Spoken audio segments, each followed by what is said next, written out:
अस्सलाम वालेकुम दोस्तों, उम्मीद कि आप सब खैरियत से होंगे। दोस्तों आज हमारा मौजू है सूदखोर का अंजाम।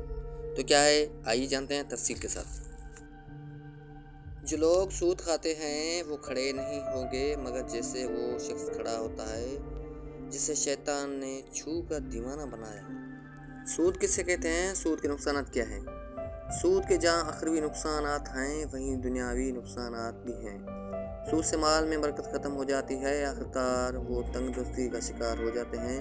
माशरे में सूदी आदमी की कोई इज्जत नहीं होती। सूद खाने वाला क्या है?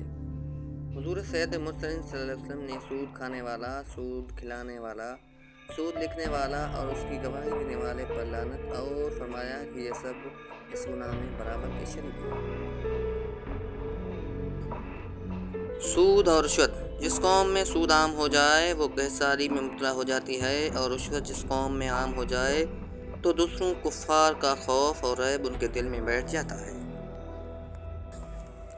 जनाब रसूल सल्लल्लाहु अलैहि वसल्लम ने इरशाद फरमाया, मेराज की रात में मेरा गुज़र एक ऐसी कौम पर हुआ जिनके पेट मकान की तरह बड़े बड़े थे और उनमें सांप और बिच्छू भरे हुए थे जो बाहर से नज़र आ रहे थे। मैंने जिब्राइल अलैहिस्सलाम से दरियाफ्त किया, ये कौन लोग हैं?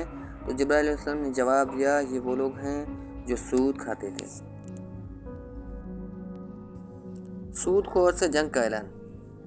कुरान में अल्लाह ताला फरमाते हैं, अगर तुम सूद लेने से बाज नहीं आए तो अल्लाह उसके रसूल की तरफ से जंग का ऐलान सुन लो।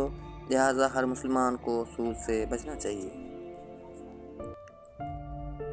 हज़रत इब्ने मसूद रज़ियल्लाहु अन्हु बयान करते हैं कि नबी सल्लल्लाहु अलैहि वसल्लम ने फरमाया, बेशक सूद ख्वाह कितना भी ज़्यादा हो जाए लेकिन उसका अंजाम फ़िक्र व ज़िल्लत है।